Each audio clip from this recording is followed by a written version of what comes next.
Hello students. सो आज हम new chapter start करेंगे जिसका नाम है electrochemistry. This is very very very interesting chapter and आपको बहुत ही मज़ा आने वाला है इस चैप्टर को करते हुए, ट्रस्ट मी। Right, electrochemistry. अब इलेक्ट्रोकेमिस्ट्री है क्या? हम सबसे पहले ना क्या करेंगे, ये chapter this is very interesting chapter और ये बेस्ड किस पे? रिडॉक्स रिएक्शन, जो हमने क्लास +1 में एक चैप्टर पढ़ा था, रिडॉक्स रिएक्शंस, है ना। कैसे ट्रांसफ़र होता है इलेक्ट्रॉन्स का, गेन एंड लॉस, वो सब रिडॉक्स रिएक्शंस की बेसिकली केमिस्ट्री यूज़ होगी इलेक्ट्रोकेमिस्ट्री में। तो सबसे पहले what I will do, I will write down the definition for you. उसके बाद हम उस डेफिनेशन को समझेंगे कि इलेक्ट्रोकेमिस्ट्री है क्या। Right, so first write down, it is the study of production of electricity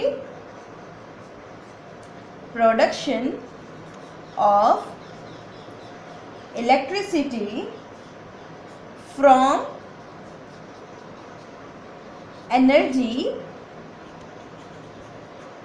released during spontaneous chemical reactions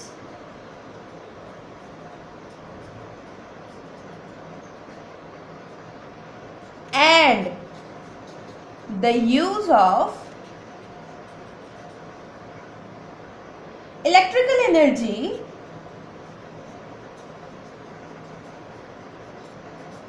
to carry out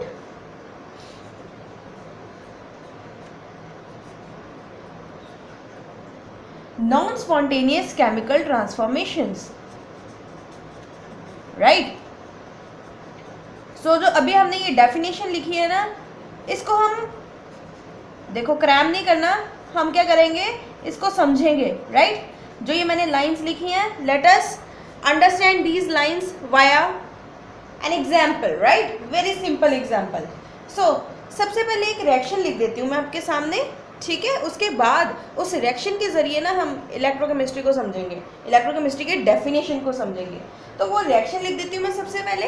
ये रिएक्शन हम क्लास 10 चैप्टर 1 से पढ़ते आ रहे हैं, chemical reaction and equation chapter से। It is a displacement reaction, ठीक है। उसके बाद हमने ये रिडॉक्स में भी पढ़ी है, रिडॉक्स रिएक्शंस चैप्टर में भी पढ़ी है ना, पढ़ी है। Reaction of metallic zinc with copper sulphate solution, zinc का कॉपर सल्फेट के साथ रिएक्शन करते हैं तो क्या बनता है, जिंक सल्फेट और कॉपर। सिंपल डिस्प्लेसमेंट रिएक्शन है, इसमें कोई प्रॉब्लम तो नहीं है। हमने जस्ट क्या किया है कि जिंक का डिस्प्लेसमेंट कर दिया है कॉपर से, ठीक है ना। कॉपर जिंक का नहीं किया, आई एम मिस्टेकन, कॉपर को डिस्प्लेस कर दिया है जिंक से, ठीक है। अब वैसे तो आपको अभी तक पता होना चाहिए कि डिस्प्लेसमेंट रिएक्शन में हमने जिंक को कॉपर से डिस्प्लेस किया, मींस कॉपर को हटा दिया उसके सॉल्यूशन से, उसकी जगह जिंक आ गया। लेकिन ये रिवर्स प्रोसेस नहीं हो सकता ना। हम यहाँ पे अगर लिख देंगे कॉपर प्लस जिंक सल्फेट, तो ये रिएक्शन अपने आप नहीं होगी, स्पॉन्टेनियस नहीं होगी। कहने का मतलब, जो रिएक्शन बिना किसी एनर्जी, एक्सटर्नल एनर्जी की होती है, अपने आप होती है स्पॉन्टेनियस। जो रिएक्शन करवाने के लिए हमें खुद ज़बरदस्ती करवानी पड़ती है, that is a non spontaneous reaction, ठीक है। अब इसको ना और अच्छे से एक्सप्लेन करने की कोशिश करते हैं। तो उसके लिए सबसे पहले ना मैं साइड पे ना रिएक्टिविटी सीरीज़ लिख देती हूँ मेटल्स की, ठीक है। क्लास 10th में आपने रिएक्टिविटी सीरीज़ पढ़ी है metals and non metals chapter में, लेकिन एक बार से उसको रिकॉल करते हैं कि रिएक्टिविटी सीरीज़ होती क्या चीज़ है, ठीक है। So reactivity series is the series of metal atoms और series of atoms, not essentially metal but arranged in order from increasing to decreasing. लेकिन ऑर्डर किसका? रिएक्टिविटी का। अब देखो ये सीरीज़ क्या है कि कौन सा मेटल सबसे ज़्यादा रिएक्टिव है, उसके बाद कौन सा कम रिएक्टिव है। यानी देखो हमारे एटमॉस्फेयर में ऑक्सीजन और हाइड्रोजन जैसी गैसेज हैं, ठीक है। सो जो रिएक्टिव मेटल्स होंगी वो फटाफट उनके साथ रिएक्ट करेंगी कंपाउंड बनाने के लिए, है ना। जैसे पोटेशियम होगा, सोडियम होगा, हमें पता है सोडियम कैचेस फायर, क्योंकि एटमॉस्फेरिक ऑक्सीजन के साथ वो रिएक्ट कर जाता है फटाफट, क्योंकि वो बड़ा रिएक्टिव है, इसलिए हमें उसको केरोसिन ऑयल में रखना पड़ता है। तो पोटेशियम और सोडियम क्या है, they react vigorously with oxygen, right, या हाइड्रोजन, ठीक है। तो ऐसे मेटल्स जो बहुत हाईली रिएक्टिव होते हैं उनको हम रिएक्टिविटी सीरीज में सबसे ऊपर प्लेस करते हैं, राइट। और उसके बाद जैसे जैसे मेटल्स की रिएक्टिविटी थोड़ी कम होती है उनको हम डिक्रीजिंग ऑर्डर में करते हैं। तो सबसे रिएक्टिव मेटल कौन सा है, पोटेशियम, ठीक है। उसके बाद सोडियम, ये कैसे हमने डिसाइड किया कि ये कैसे रिएक्ट करते हैं विद ऑक्सीजन, हाइड्रोजन या विद डिफरेंट एलिमेंट्स। सबसे विग्रस रिएक्शन जिसका उसको सबसे पहले, फिर उसके बाद जो कम रिएक्ट करता है, फिर जो कम करता है, ऐसे ऐसे सीरीज बनती है। सो इस सीरीज को ना लर्न करने का एक तरीका है, एक शॉर्टकट है याद रखने के लिए। It's little bit humorous but it will be very good for you to remember.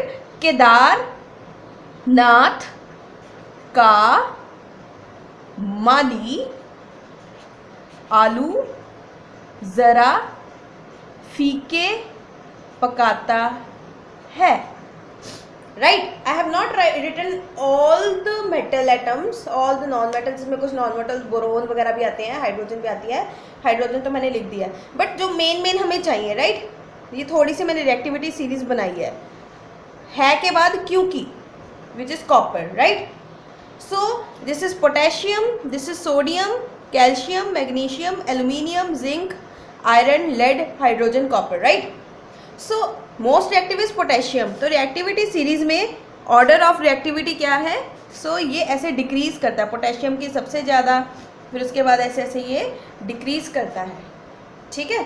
सो सबसे रिएक्टिव, अगर मैं इस रिएक्टिविटी सीरीज में कंपेयर करूं, हमने रिएक्शन लिखा जिंक और कॉपर का, जिंक ज़्यादा रिएक्टिव है कॉपर से। देखो जो जितना रिएक्टिव मेटल है वो चाहेगा कि मैं जल्दी रिएक्ट करूं, और मेटल्स होते क्या हैं, इलेक्ट्रोपॉजिटिव। तो अगर कोई मेटल सबसे इलेक्ट्रोपॉजिटिव है वो सबसे पहले चाहेगा कि मैं, अब पोटेशियम है, इलेक्ट्रोपॉजिटिव है ना, मेटल है, तो इसकी टेंडेंसी है कि मैं सबसे पहले क्या बनूं, के पॉजिटिव प्लस इलेक्ट्रॉन, अपना एक इलेक्ट्रॉन लूज कर दूं और पोटेशियम पॉजिटिव बन जाऊं, ठीक है। अगर पोटेशियम और सोडियम में कंपटीशन है तो पहले किसको पॉजिटिव होना पड़ेगा, पोटेशियम जल्दी होगा क्योंकि वो सबसे रिएक्टिव है, ठीक है, और सोडियम को बाद में ऑक्सीडेशन होगी। अब पोटेशियम ने क्या किया, इलेक्ट्रॉन लूज किया, उसकी क्या हो रही है, ऑक्सीडेशन। ये जस्ट वो रिकॉल करवा रही हूँ मैं आपको, रिकैप्चुलेट करवा रही हूँ वो चीज़ें जो आपने रिडॉक्स चैप्टर में पढ़ी हैं, पहले पढ़ चुके हो क्लास +1 चैप्टर नंबर 8 में, but I am recapitulating these so that you will get there to acquainted with the concept very clearly, right? So ये K पॉजिटिव प्लस इलेक्ट्रॉन आ गया तो ऑक्सीडेशन हो गई। अब ठीक है, अब अगर मैं इस रिएक्शन की, ये तो जस्ट आपको ऑक्सीडेशन की मैंने एग्जांपल दी थी, just leave it on one side, right. उसके बाद हमारी रिएक्शन क्या है, जिंक और कॉपर वाली। मैं आपको बता रही थी कि जिंक का रिएक्शन जो कॉपर के साथ है दैट इज स्पॉन्टेनियस, अपने आप होता है। क्यों, जिंक रिएक्टिविटी सीरीज में कॉपर से ऊपर आता है। सो अगर जिंक और कॉपर में कंपटीशन है तो कौन, अगर मैं M लिख दूं मेटल को, ये कॉपर भी हो सकता है या जिंक भी, तो अगर वो 2 पॉजिटिव बनाता है यानी 2 इलेक्ट्रॉन्स लूज करता है, तो ये चीज़ कौन पहले करेगा, जिंक की कॉपर, जिंक करेगा। अगर मैं इस रिएक्शन को देखूं, अभी तक जिंक क्या है अपनी मेटेलिक स्टेट में, Zn is an element, elemental zinc is metal in nature, right. Copper sulphate क्या है, इसके आयंस बने हुए हैं, है ना, zinc is metal, right. Copper sulphate क्या है, कॉपर 2 पॉजिटिव और SO4 2 नेगेटिव का कॉम्बिनेशन, सॉल्यूशन है। तो अभी क्या है, जिंक मेटल फॉर्म में है और कॉपर आयन फॉर्म में है, लेकिन जिंक चाहता है कि मैं ज़्यादा इलेक्ट्रो पॉजिटिव हूँ, रिएक्टिविटी सीरीज के अकॉर्डिंग मैं रिएक्टिव हूँ, मैं जिंक 2 पॉजिटिव बन जाऊँ और कॉपर के जो 2 इलेक्ट्रॉन्स हैं वो कॉपर लूज कर दे और कॉपर बन जाए, तभी होगा जिंक। ZnSO4 में जिंक क्या बनता है, Zn2 पॉजिटिव, ठीक है। ये जिंक जो है वो सल्फेट के साथ मिलके Zn2 पॉजिटिव बनाता है, और जो जिंक जब Zn2 पॉजिटिव बनाएगा, क्योंकि वो ज़्यादा इलेक्ट्रो पॉजिटिव है, वो चाहेगा ये रिएक्शन है वो हो, तो जिंक जब जिंक 2 पॉजिटिव बनाता है तो क्या होता है, वो 2 इलेक्ट्रॉन्स जो वो निकालता है ना अपने में से, अपने एटम में से, वो कॉपर को लेने पड़ते हैं। वो कॉपर 2 पॉजिटिव क्योंकि कम रिएक्टिव है जिंक से, तो जिंक अपना इलेक्ट्रो पॉजिटिव नेचर शो करेगा। कॉपर भी इलेक्ट्रो पॉजिटिव है लेकिन जिंक से कम, तो वो क्या करेगा, 2 इलेक्ट्रॉन्स ले लेगा जो जिंक ने लूज़ किया और कॉपर बन जाएगा मेटेलिक कॉपर। तो फिर यहाँ पे क्या आता है, Cu। ठीक है, अब जिंक ज़्यादा रिएक्टिव है, जो ज़्यादा डोमिनेंट होता है, उसने सॉल्ट के में से मेटल को निकाल के, मेटल आयन को निकाल के उसका मेटल बना दिया, दिस इज Cu। ठीक है ना, लेकिन ये रिएक्शन ऐसे हुई, राइट। लेकिन अगर मैं नीचे वाली रिएक्शन देखूँ, copper plus zinc sulphate, copper कम रिएक्टिव है जिंक से। ठीक है, कॉपर कम रिएक्टिव है जिंक से, तो कॉपर कभी भी जिंक 2 पॉजिटिव से Zn नहीं बना पाएगा। ठीक है, मैं अगर ये रिएक्शन की बात करूँ, कॉपर प्लस जिंक सल्फेट में SO4 2 नेगेटिव है, राइट। तो कॉपर क्या है, ये बनाना चाहता है SO4 2 नेगेटिव प्लस Zn, ये करना चाहता है। कॉपर जिंक सल्फेट में से जिंक आयंस को रिड्यूस करना चाहता है, यानी ये रिएक्शन करना चाहता है कि कॉपर अब चाहता है कि मैं कॉपर 2 पॉजिटिव बन जाऊँ, तभी सल्फेट के साथ लगेगा, एंड जिंक 2 पॉजिटिव क्या बन जाए, जिंक। कॉपर 2 पॉजिटिव बनेगा तो 2 इलेक्ट्रॉन्स लूज करेगा, जिंक अगर वही 2 इलेक्ट्रॉन्स ले लेगा तो मेटेलिक जिंक बन जाएगा। लेकिन ये रिएक्शन होगी नहीं क्योंकि कॉपर कम रिएक्टिव है जिंक से। देखो, अगर जो ज़्यादा डोमिनेटिंग बंदा होता है वो दूसरे को हटा के उसकी जगह पे खुद आ जाता है, क्योंकि उसमें पावर ज़्यादा है। जिसमें पावर कम है वो अपने से ज़्यादा पावर वाले को हटा नहीं सकता। So similarly this reaction is spontaneous, okay, क्योंकि जिंक ज़्यादा रिएक्टिव है, उसने कॉपर को हटा दिया। लेकिन कॉपर कम रिएक्टिव है जिंक से, अगर वो कॉपर सल्फेट और जिंक बनाना चाहती है तो वो अपने आप नहीं होगा। तो ये रिएक्शन क्या है, नॉन स्पॉन्टेनियस। समझ आ गई, नीचे वाली रिएक्शन नॉन स्पॉन्टेनियस हो गई, ओके। और जो ऊपर वाली रिएक्शन है जिंक प्लस कॉपर सल्फेट वाली, ये रिएक्शन क्या हो गई, स्पॉन्टेनियस केमिकल रिएक्शन। तो सबसे पहले तो स्पॉन्टेनियस और नॉन स्पॉन्टेनियस वर्ड का मीनिंग क्लियर हो गया आपको, ओके। बहुत ही इनके कुछ मतलब इनके कुछ ऐसे भी, स्पॉन्टेनियस को हम in the terms of Gibbs energy वगैरह भी बता सकते हैं, लेकिन मैं आपको अभी वहाँ पे केमिकल फॉर्म में तो बता ही नहीं रहा, I am just explaining you very easily कि स्पॉन्टेनियस और नॉन स्पॉन्टेनियस होता क्या है, राइट। अब देखो, स्पॉन्टेनियस केमिकल रिएक्शन पता चल गई, नॉन स्पॉन्टेनियस केमिकल रिएक्शन पता चल गई, रिएक्टिविटी सीरीज से पता चला कि कौन सी स्पॉन्टेनियस होगी कौन सी नॉन स्पॉन्टेनियस, राइट।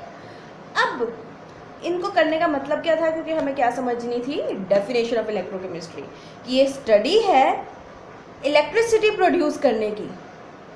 और इलेक्ट्रिसिटी प्रोड्यूस कैसे होगी, एनर्जी से, और वो एनर्जी कब रिलीज होगी, जब कोई स्पॉन्टेनियस केमिकल रिएक्शन होगा। तो जब जिंक और कॉपर सल्फेट रिएक्ट करके जिंक सल्फेट और कॉपर बनाएंगे ना, तो जो केमिकल एनर्जी प्रोड्यूस होगी ना, उससे क्या होगी, इलेक्ट्रिसिटी प्रोडक्शन। ठीक है, वो केमिकल एनर्जी कन्वर्ट हो जाएगी इलेक्ट्रिसिटी में। ठीक है, एनर्जी इज इंटरकन्वर्टेबल। तो ये जो स्पॉन्टेनियस रिएक्शन की केमिकल एनर्जी है, उससे हम इलेक्ट्रिसिटी जनरेट करते हैं। कैसे करते हैं वो हम पढ़ेंगे, बट फिलहाल इतना कि इलेक्ट्रिसिटी जनरेट करते हैं। स्पॉन्टेनियस केमिकल रिएक्शन की एनर्जी से हम क्या, केमिकल एनर्जी से हम इलेक्ट्रिसिटी जनरेट करेंगे। पहली बात ये होती है इलेक्ट्रोकेमिस्ट्री। दूसरी क्या चीज़ होती है कि जो नॉन स्पॉन्टेनियस रिएक्शन है उसको करने के लिए एनर्जी चाहिए, क्योंकि वो खुद नहीं होगी। और वो एनर्जी कौन सी है, वो इलेक्ट्रिकल एनर्जी जो हमने स्पॉन्टेनियस केमिकल रिएक्शन से ली थी। बात समझ आई। So it is the study of production of electricity. इस रिएक्शन, स्पॉन्टेनियस रिएक्शन से जो केमिकल एनर्जी प्रोड्यूस होगी हम उसको इलेक्ट्रिकल एनर्जी में कन्वर्ट करेंगे, तो इलेक्ट्रिसिटी प्रोड्यूस हो जाएगी। ठीक है, कैसे होगी वो वी डिस्कस, बट हो जाएगी। सो it is the study of production of electricity from the energy release during spontaneous chemical reaction. इतनी बात समझ आ गई। स्पॉन्टेनियस केमिकल रिएक्शन से जो एनर्जी रिलीज होगी उससे electricity production, and the use of electrical energy to carry out non spontaneous chemical transformation. अब copper का जिंक सल्फेट के साथ रिएक्शन ऐसा नहीं है कि होता नहीं है, ठीक है, हो जाता है, लेकिन उसके लिए हमें एनर्जी प्रोवाइड करनी पड़ेगी। जो रिएक्शन, आप कोई काम खुद अपने आप से नहीं करना चाहते, आपको जोर देना पड़ता है कि आप करो करो करो, एनर्जी लगानी पड़ती है आपके ऊपर। सिमिलरली कॉपर और जिंक सल्फेट का जो रिएक्शन है वो नॉन स्पॉन्टेनियस है, क्यों है हमने डिस्कस किया। तो वो रिएक्शन होने के लिए ना हमें एनर्जी लगानी पड़ती है, एंड वो कौन सी एनर्जी है, वो इलेक्ट्रिकल एनर्जी जो हम स्पॉन्टेनियस केमिकल रिएक्शन से प्रोड्यूस करते हैं, राइट। सो ये है इलेक्ट्रोकेमिस्ट्री की very definition, and I hope आपको इलेक्ट्रोकेमिस्ट्री की डेफिनेशन, रिडॉक्स रिएक्शंस क्या हैं, और जो मैंने अभी तक ये रिएक्टिविटी सीरीज और जिंक कॉपर वाली बात एक्सप्लेन की आपको समझ आए। ओके, सो उसके बाद ना हम नेक्स्ट टॉपिक डिस्कस करते हैं, ठीक है, इलेक्ट्रोकेमिस्ट्री चैप्टर का we will discuss the next topic. So introduction करने के बाद हम क्लास 8 में अगर जाएं, सॉरी क्लास +1 के चैप्टर नंबर 8 रिडॉक्स में अगर जाएं, तो वहाँ हमने एक डैनियल सेल पढ़ा था, ठीक है। तो सबसे पहले हम क्या करते हैं, डैनियल सेल की डेफिनेशन लिख लेते हैं। So what is a Daniell cell, let us write down DANIEL, right. So what is Daniell cell, let us write down this cell converts chemical energy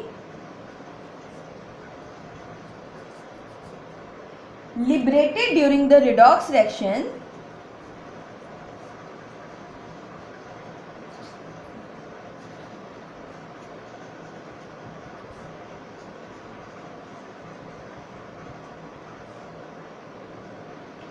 into electrical energy,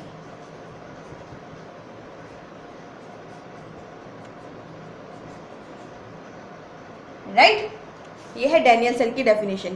पीछे हमने एक redox reaction की zinc और copper sulphate वाली, तो मैंने बोला कि जो स्पॉन्टेनियस जिंक का रिएक्शन है, स्पॉन्टेनियस रिएक्शन है जिंक का कॉपर सल्फेट से, उसमें जो केमिकल एनर्जी प्रोड्यूस हुई थी ना, उसको इलेक्ट्रिसिटी में कन्वर्ट किसी सेल में ही होगी, उस सेल को हम क्या बोलते हैं, डैनियल सेल, ठीक है। तो अब हम क्या करेंगे, एक सेटअप तैयार करेंगे, ठीक है। मैं आपको फंक्शनिंग बता रही हूँ सेल की, राइट, डैनियल सेल की। तो उसके लिए हमें क्या चाहिए, सबसे पहले we have to draw 2 beakers, right, let me draw them. We have to take 2 chambers, okay, I will draw it here, right, somewhere. This is the chamber number 1, okay, and this is chamber number 2, ठीक है। I have drawn 2 chambers, ठीक है। इसमें हम क्या लेंगे, 2 solutions लेंगे, 2 aqueous salt solutions लेंगे, ठीक है। मैं आपको जिंक एंड कॉपर वाली एग्जांपल दे रही थी, तो उसी से समझते हैं, it is very easy one, सभी मेटल्स के लिए ऐसा है, लेकिन हम जिंक कॉपर की एग्जांपल लेते हैं। तो क्या करेंगे, इसमें हम ना इलेक्ट्रोलाइट ले लेंगे। आई होप आपको इलेक्ट्रोलाइट पता है, हमने चैप्टर में, रिडॉक्स चैप्टर में इलेक्ट्रोलाइट क्या होता है, इलेक्ट्रोड्स क्या होते हैं वो पढ़ा है, ठीक है। So electrolyte is the salt solution which conducts electricity, क्योंकि उसमें आयंस बन जाते हैं, ठीक है। लेट अस से मेरे पास ये इलेक्ट्रोलाइटिक सॉल्यूशन है, electrolyte, this is the liquid, this is the aqueous solution of salt, metal salt, ठीक है। अब देखो इसमें सॉल्ट कौन सा है, ये बड़ी बात है, ठीक है। तो इसमें क्या होगा, ये जो इलेक्ट्रोलाइट है ना, वो सॉल्ट होगी किसी भी मेटल आयन का, ठीक है। और वो किसी भी या कोई भी मेटल आयन कौन सा है जिसकी हम यहाँ पे क्या लेंगे, electrode. Electrode is the metal rod which conducts electricity, right, in the cell. तो क्या बोल रही हूँ मैं कि ये जो इलेक्ट्रोलिटिक सॉल्यूशन है, अगर मैं यहाँ पे इलेक्ट्रोड जिंक है ना, ठीक है, if I am making a zinc electrode, ठीक है। So let me draw the electrode, this is zinc electrode, okay, fine. और मुझे क्या बनानी है अब, कॉपर की इलेक्ट्रोड। कॉपर ब्राउन कलर की होती है, मेटेलिक ब्राउन। सो मैंने क्या किया, एक कॉपर इलेक्ट्रोड बना दी, ठीक है। एक इलेक्ट्रोड बनाई जिंक की, एक इलेक्ट्रोड बना दी कॉपर की, राइट। ये मेटल रॉड्स हैं, ये जिंक मेटल की रॉड है, electrode, it will conduct electricity, so it is zinc electrode, this is copper electrode, okay. और ये जो सॉल्यूशन है इलेक्ट्रोलाइटिक सॉल्यूशन, ये किसका है, उस इलेक्ट्रोड का जिसका हमने वो इलेक्ट्रोड जिसका हमने मेटल लिया है, लाइक सपोज अगर हमने जिंक मेटल की इलेक्ट्रोड ली है, ओके, तो यहाँ पे जो सॉल्यूशन होगा ना, एक्वस सॉल्यूशन, वो भी जिंक का कोई सॉल्ट होगा, समझ रहे हो? ओके, कहने का मतलब if this is zinc electrode, if this is zinc metal, तो ये जो इलेक्ट्रोलिटिक सॉल्यूशन है वो कोई सॉल्ट होगा, एक्वस सॉल्ट होगा।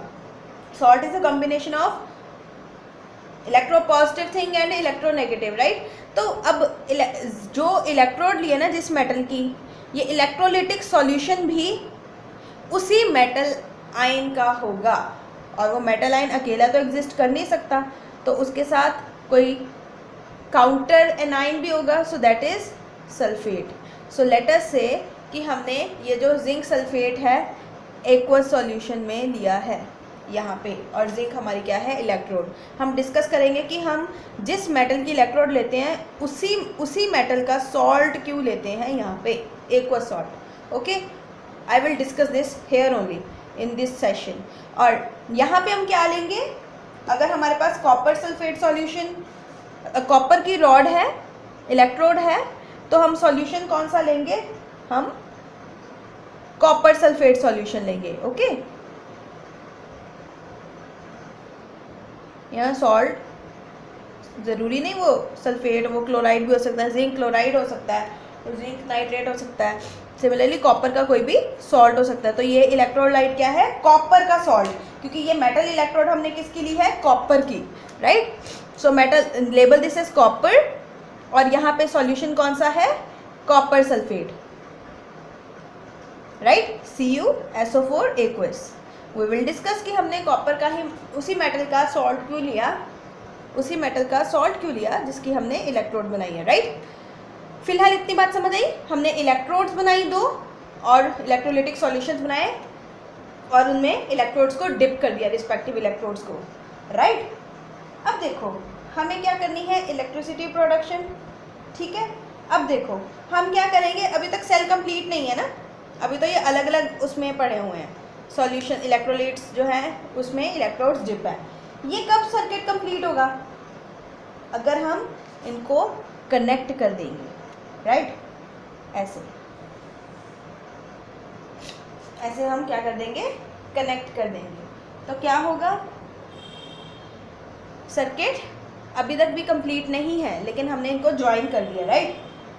धीरे धीरे इसको मैं कंप्लीट करूंगी, पहले मैं आपको समझाऊंगी कि हो क्या रहा है, ठीक है? अब देखिए जिंक जो है रिएक्टिव है, ज़्यादा इलेक्ट्रोपॉजिटिव है, तो क्या होगा, जिंक को हमने, देखो this is conducting solution, this is conducting metal rod, और हमने सर्किट कंप्लीट कर दिया है वायर से which is also conducting, again this is conducting rod, this is conducting solution, ठीक है ना? तो सब कुछ कनेक्टेड है।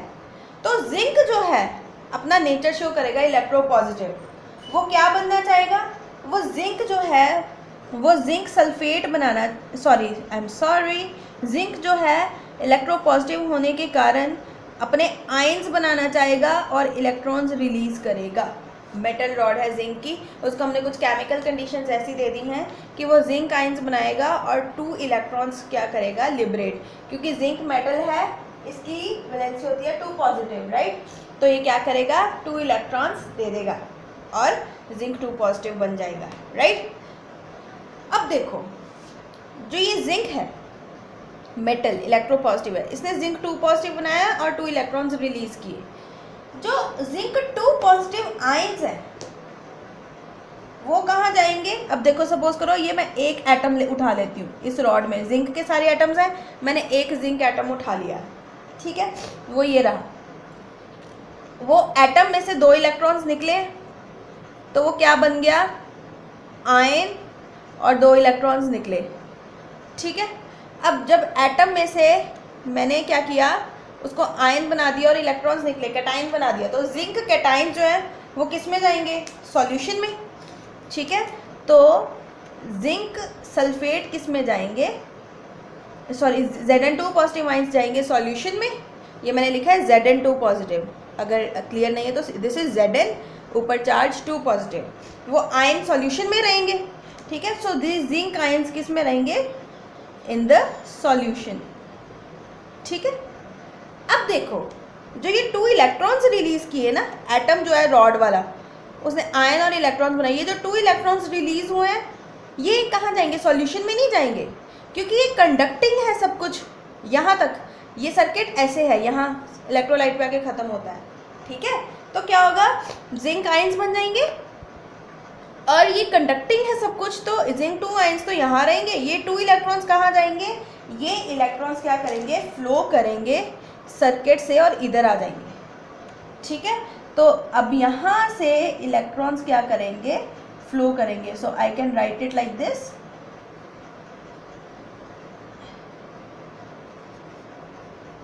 सो दिस इज इलेक्ट्रॉन फ्लो। ये जो एरो है ये हमें क्या बता रहा है, इलेक्ट्रॉन का flow. So we can write down this is electron flow. Electrons कैसे जा रहे हैं, जिंक रॉड से कॉपर रॉड की तरफ। ठीक है, और कहाँ आके रुकेंगे, देखो इलेक्ट्रॉन्स जिंक 2 आयंस, वो 2 इलेक्ट्रॉन्स, जिंक जब ऐसे बना वो 2 इलेक्ट्रॉन्स पहले तो सॉल्यूशन में आए, सॉल्यूशन से ऊपर गए। ठीक है, ये रहे इलेक्ट्रॉन्स जा रहे हैं, यहाँ आके वो क्या होंगे, इस रॉड की तरफ आ जाएंगे, कॉपर इलेक्ट्रोड की तरफ इलेक्ट्रॉन्स क्या करेंगे, फ्लो करेंगे, नीचे आएंगे इलेक्ट्रॉन्स कॉपर रॉड से नीचे आएंगे और आएंगे तो उन्हें क्या मिलेगा, वो किसको इनकाउंटर करेंगे, कॉपर सल्फेट सॉल्यूशन को। अब इलेक्ट्रॉन्स जब कॉपर सल्फेट सॉल्यूशन में आ गए, ठीक है, से electrons have come to copper sulphate solution, right. अब क्या है कॉपर सल्फेट सॉल्यूशन में, Cu2 पॉजिटिव है ना, कॉपर सल्फेट सॉल्यूशन में क्या है, Cu2 पॉजिटिव। और क्या करेंगे वो 2 इलेक्ट्रॉन्स जो कि जिंक चैम्बर से आए हैं, ये कॉपर सल्फेट कहाँ प्रेजेंट है, इन चैम्बर 2। ठीक है, ये जिंक रॉड कहाँ है, इन चैम्बर 1। ये जिंक की रॉड किस में है, चैम्बर 1। ये लिखने की ज़रूरत नहीं है, ये बस मैं आपको याद रहे इसलिए दोबारा लिख रही हूँ। ठीक है, अब कॉपर 2 आयंस जो चैम्बर 2 में प्रेजेंट है, इलेक्ट्रोलाइट में प्रेजेंट है, वो क्या करेंगे, 2 इलेक्ट्रॉन जो जिंक साइड से आए हैं उनको ले लेंगे और क्या बना लेंगे, कॉपर सॉलिड। ठीक है, अब कॉपर आए थे सॉल्यूशन में, 2 इलेक्ट्रॉन्स लेके कॉपर एटम बन गए। ठीक है, मेटेलिक कॉपर एटम बन गया ये कॉपर एटम। ठीक है, जब आयन ने इलेक्ट्रॉन ले लिए तो दोबारा एटम बन जाएगा, तो कॉपर एटम बन गया। अब वो कॉपर एटम एडिशनल है ना, रॉड के अलावा एक नया कॉपर एटम बन गया।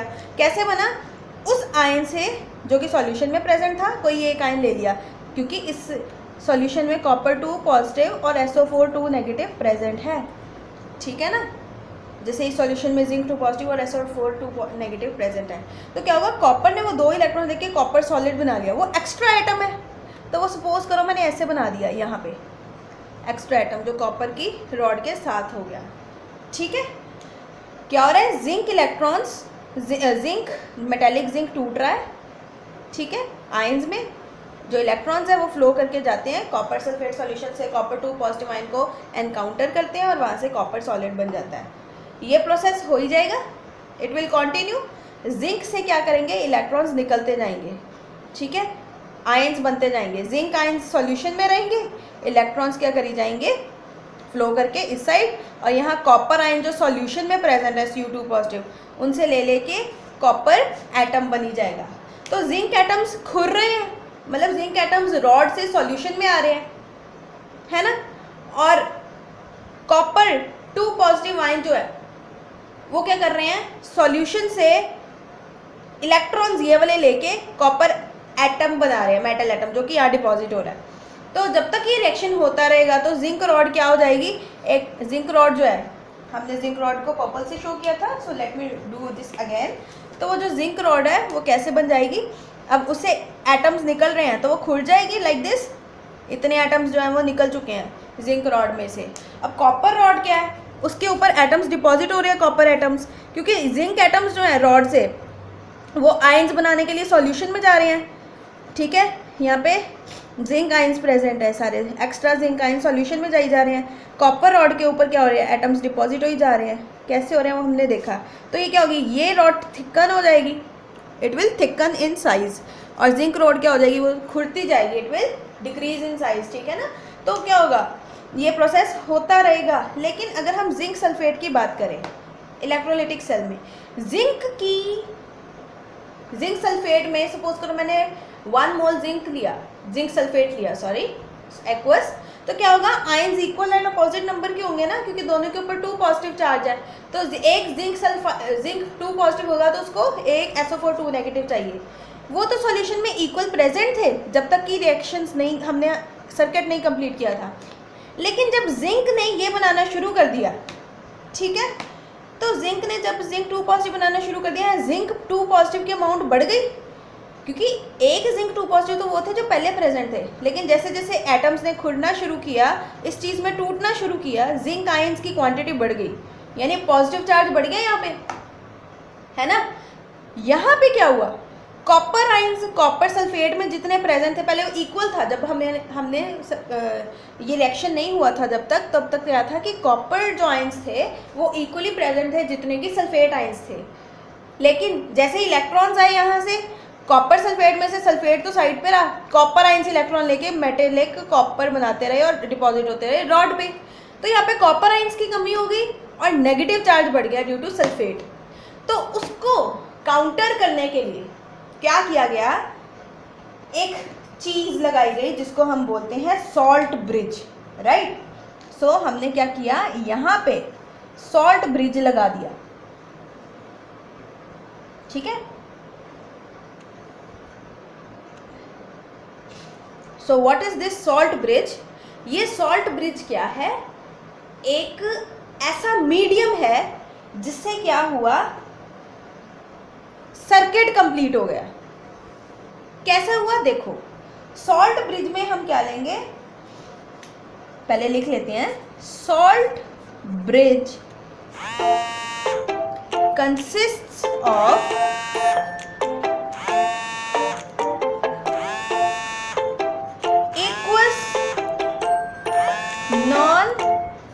non-inert electrolyte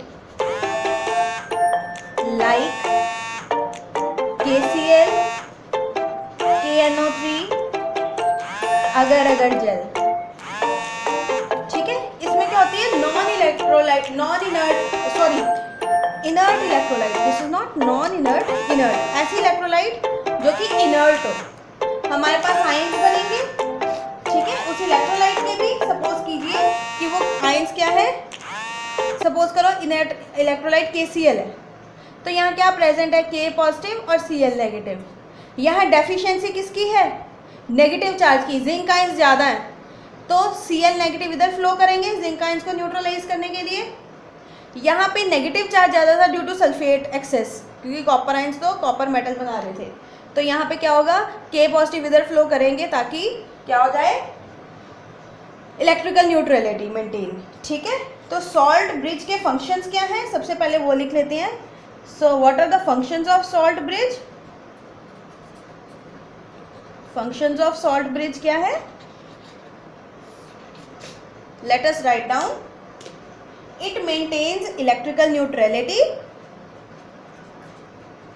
दोनों सेल्स में जिस चीज़ की जिस चार्ज की डेफिशिएंसी थी वो पूरी कर दी। सॉल्ट ब्रिज की डेफिनेशन लिख दी सबसे पहले। उसके बाद ये क्या करते हैं, इलेक्ट्रिकल न्यूट्रलिटी मेंटेन करके रखते हैं, ठीक है। उसके बाद it completes the inner circuit, बाहर से सर्किट तो कंप्लीट था लेकिन फिर भी पूरा सर्किट कब कंप्लीट हुआ, सॉल्ट ब्रिज के आने से, ठीक है। So it completes the inner circuit complete किया सॉल्ट ब्रिज ने और इलेक्ट्रिकल न्यूट्रलिटी मेंटेन की, राइट। सो ये सेल एक पोटेंशियल पे वर्क करता है, ठीक है ना, इलेक्ट्रिसिटी जनरेट होगी। ये स्पॉन्टेनियस केमिकल रिएक्शन था, जिंक का reaction, this is zinc reaction. अब यहाँ पे इलेक्ट्रॉन्स का लॉस हो रहा है, सो दिस इज ऑक्सीडेशन, राइट। ये रिएक्शन में क्या हो रहा है, कॉपर 2 पॉजिटिव जब इलेक्ट्रॉन ले रहे हैं, सो दिस इज रिडक्शन, ठीक है। तो ओवरऑल रिएक्शन क्या होगी, 2 इलेक्ट्रॉन्स कट हो जाएंगे, तो क्या होगा, ओवरऑल रिएक्शन क्या है, जिंक का रिएक्शन कॉपर 2 पॉजिटिव के साथ लेफ्ट हैंड साइड में चीज़ें क्या है, जिंक और कॉपर देंगे हमें, जिंक 2 पॉजिटिव और copper, zinc 2 positive aqueous solution plus copper, ये सॉलिड, ये जिंक सॉलिड, ये copper 2 positive aqueous, right. So this is the complete reaction. तो ये किस पोटेंशियल पे काम करते हैं, इसकी पोटेंशियल होती है 1.1 वोल्ट। क्यों होती है 1.1 वोल्ट, ये हम डिस्कस करेंगे, लेकिन इस सेल की ये पोटेंशियल है। अब देखो ये जो रॉड है ये जिंक की एनोड है, दिस इज एनोड। जिस रॉड पे ऑक्सीडेशन हो दैट इज कॉल्ड एनोड, जिस रॉड पे रिडक्शन हो दैट इज कॉल्ड कैथोड।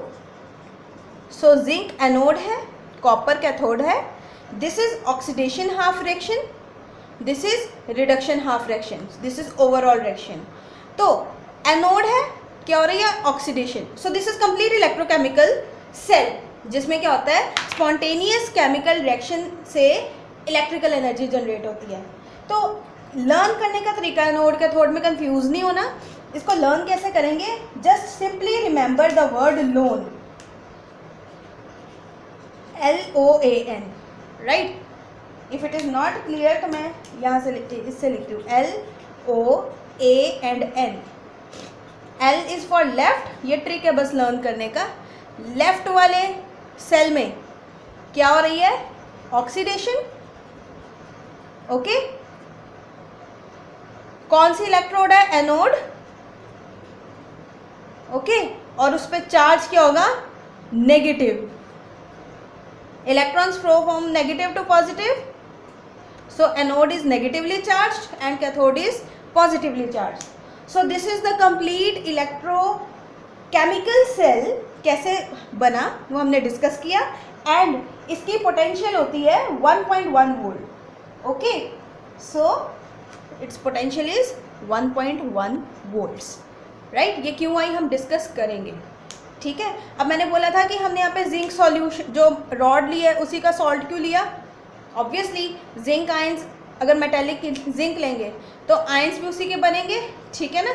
अगर मेटेलिक कॉपर है, वो कॉपर डिपॉजिट ही तब जो होगी यहाँ पे अगर हम कॉपर आयंस लेंगे, राइट। इसलिए वी डिड दैट।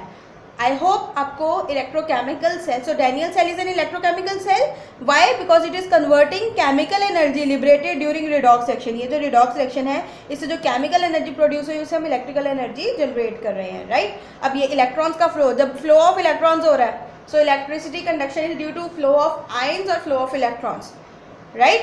इन्हीं कारण से होती है। अब इलेक्ट्रॉन फ्लो हो रहे हैं, so there is production of electricity, okay. So this was all about the first part कि इलेक्ट्रोकेमिकल सेल में जो फर्स्ट चीज़ होती है वो कैसे होती है, स्पॉन्टेनियस केमिकल रिएक्शन से। This is what we discussed. I hope आपको आज का लेक्चर समझ आया है। I have made it very easier for you and I hope you are getting it. So do like, subscribe and comment, and ज़रूर बताइए कि आपको लेक्चर्स कैसे लग रहे हैं, okay. Give your regular feedback, okay students.